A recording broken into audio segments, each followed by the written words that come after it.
नमस्कार, मैं हूं अंकुर और आप देख रहे हैं सत्यहिंदी.com। एक नजर डालते हैं अब तक की सुर्खियों पर। राष्ट्रपति रामनाथ कोविंद ने कोरोना वायरस के खिलाफ भारत की लड़ाई की सराहना की है। उन्होंने संसद के बजट सत्र को संबोधित करते हुए कहा कि कोविड-19 से लड़ने की भारत की क्षमता इसके टीकाकरण कार्यक्रम में स्पष्ट रूप से दिखती है। उन्होंने कहा कि 1 साल से भी कम समय में हमने वैक्सीन की 150 करोड़ से अधिक खुराक देने का रिकॉर्ड बनाया। राष्ट्रपति ने कहा कि खुराकों की संख्या के मामले में आज हम दुनिया के अग्रणी देशों में एक हैं। राष्ट्रपति आज संसद के बजट सत्र शुरू होने से पहले अपना अभिभाषण दे रहे थे। इस अभिभाषण के साथ ही संसद का बजट सत्र शुरू हो गया है।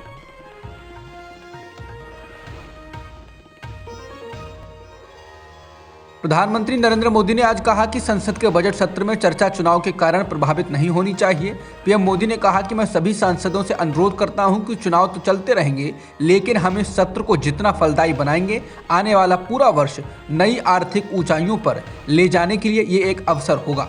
पीएम मोदी ने कहा कि मैं आशा करता हूँ कि सभी सांसद, सभी दल खुले मन से उत्तम चर्चा करके देश को प्रगति के रास्ते पर ले जाने में, उसमें गति लाने में अवश्य मदद करेंगे। बता दें, विपक्ष ने पहले ही स्पष्ट कर दिया है कि वो इस रिपोर्ट को उठाएगा जिसमें दावा किया गया है कि सरकार ने इजरायल के साथ रक्षा सौदे के तहत पेगासस स्पाईवेयर खरीदा है। कांग्रेस नेता अधीर रंजन चौधरी ने कहा कि हमने पेगासस पर सदन में विशेषाधिकार प्रस्ताव पेश किया है। ये सरकार सदन, सुप्रीम कोर्ट और देश की जनता को गुमराह कर रही है। विपक्ष के रूप में ये हमारी जिम्मेदारी है कि हम इस मुद्दे को उठाएं। उन्होंने कहा कि केंद्र पेगासस को लेकर झूठ फैलाने का प्रयास कर रहा है। इसके अलावा कांग्रेस नेता के.सी. वेणुगोपाल ने कहा कि आईटी मंत्री ने ये कहकर संसद को गुमराह किया कि पेगासस का भारत सरकार से कोई संबंध नहीं है। उन्होंने कहा कि अब दुनिया के सबसे विश्वसनीय अखबार का कहना है कि पेगासस डील पीएम मोदी के इजरायल दौरे के दौरान हुई थी, इसलिए हम विशेषाधिकार प्रस्ताव पेश कर रहे हैं। राष्ट्रपति के अभिभाषण के बाद लोकसभा में आर्थिक सर्वे पेश किया गया। वित्त वर्ष 2021-22 में देश के रियल जीडीपी ग्रोथ का अनुमान 9.2% रखा गया है। यह आरबीआई के 9.5% के अनुमान से कुछ कम है। इसके अलावा वित्त वर्ष 2022-23 के लिए देश की अर्थव्यवस्था को 8 से 8.5% की दर से जीडीपी ग्रोथ हासिल करने का अनुमान लगाया गया है।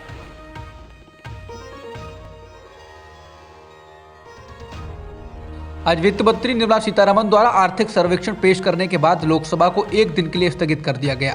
लोकसभा को 1 फरवरी सुबह 11 बजे तक के लिए स्थगित किया गया। इससे पहले सदन में राष्ट्रपति ने बजट सत्र को संबोधित किया। पश्चिमी उत्तर प्रदेश में तमाम गांवों में खदेड़ा अभियान जोर पकड़ गया है। जाट बहुल दौराला गांव में बीजेपी विधायक संगीत सोम का इतना जबरदस्त विरोध हुआ कि उन्हें वहां से भागना पड़ा। इस घटना का वीडियो वायरल हो चुका है, लेकिन यह घटना पश्चिमी यूपी में बीजेपी के हालात को बयान कर रही है। संकेतों को पढ़ा जा सकता है। अपने चुनाव प्रचार अभियान पर कल वो दौराला गांव पहुंचे। उनके साथ गाड़ियों का लंबा काफिला था, लेकिन दौराला गांव में युवक और अन्य लोग घरों से बाहर निकल आए और उनके खिलाफ वापस जाओ के नारे लगाने लगे। इनमें राष्ट्रीय लोकदल के कार्यकर्ता भी शामिल थे। कभी इस गांव में संगीत सोम का स्वागत हुआ था। 2017 के विधानसभा चुनाव में उनकी जीत में जाट बहुल दौराला गांव ने बड़ी भूमिका निभाई थी। बीजेपी के ऑफर पर आरएलडी अध्यक्ष जयंत चौधरी द्वारा ये कहने कि मैं चवन्नी नहीं हूं जो पलट जाऊं, अब बीजेपी ने पलटवार किया है। बीजेपी नेता और केंद्रीय मंत्री धर्मेंद्र प्रधान ने कहा कि वो बच्चे हैं और राजनीति के अखाड़े में नए आए हैं। समाचार एजेंसी एएनआई के अनुसार प्रधान ने कहा वो यानी जयंत चौधरी बच्चे हैं। उनके पिता ने कई बार पार्टी बदली। जब वो पहली बार चुनाव जीते तो किसके साथ गठबंधन में थे? लगता है उन्हें इतिहास का ज्ञान कम है। बच्चों को माफ कर देना चाहिए। बता दें, अमित शाह ने जाट नेताओं के साथ बैठक की थी, जिसमें कहा था कि जयंत चौधरी के लिए बीजेपी के दरवाजे हमेशा खुले हैं। इस ऑफर के बाद जयंत ने उनके न्योते को ठुकरा दिया था और कहा था कि वो चवन्नी नहीं है जो पलट जाएं। उन्होंने कहा था कि उन्होंने समाजवादी पार्टी के साथ आने का फैसला काफी सोच समझ कर किया है। बीजेपी सांसद रवि किशन के खिलाफ इलेक्शन कैंपेन के दौरान कोविड प्रोटोकॉल और चुनावी आचार संहिता के उल्लंघन का मामला दर्ज किया गया है। रवि किशन नोएडा में विधायक पंकज सिंह के लिए चुनाव प्रचार कर रहे थे। इस दौरान उनके साथ भारी भीड़ देखी गई, जबकि चुनाव आयोग ने रैलियों और रोड शो पर रोक लगा रखी है और डोर टू डोर कैंपेन में केवल 10 लोगों की इजाजत है। इसके बाद रवि किशन के खिलाफ मामला दर्ज किया गया। हालांकि इससे पहले केंद्रीय मंत्री और बीजेपी नेता अमित शाह और योगी आदित्यनाथ के डोर टू डोर कैंपेन के दौरान भी भारी भीड़ देखी गई है। समाजवादी पार्टी के मुखिया और पूर्व मुख्यमंत्री अखिलेश यादव ने आज मैनपुरी की करहल सीट से नामांकन दाखिल कर दिया। अखिलेश यादव पहली बार विधानसभा चुनाव में किसी सीट से उतर रहे हैं। वो वर्तमान में आजमगढ़ से लोकसभा सांसद हैं। इसके अलावा योगी आदित्यनाथ भी गोरखपुर सदर सीट से मैदान में हैं। इस बार चुनाव अखिलेश बनाम मोदी की जगह अखिलेश बनाम योगी होता हुआ दिखाई दे रहा है। पंजाब के मुख्यमंत्री और कांग्रेस नेता चरणजीत सिंह चन्नी ने बरनाला जिले के भदौर विधानसभा क्षेत्र से आज नामांकन दाखिल कर दिया। इस दौरान सीएम चन्नी ने कहा कि इस क्षेत्र के कई जिले विकास के मामले में पिछड़े हैं। मैं इस क्षेत्र के विकास के मिशन के साथ इस क्षेत्र से चुनाव लड़ रहा हूं। बता दें, पिछली सूची में सीएम चन्नी को पंजाब के रूपनगर जिले के चमकौर साहिब सीट से लड़ने के लिए नामित किया गया था। मतलब साफ है कि चन्नी इस बार 2 सीटों से चुनाव लड़ेंगे। भदौर और चमकौर साहिब आरक्षित विधानसभा क्षेत्र हैं।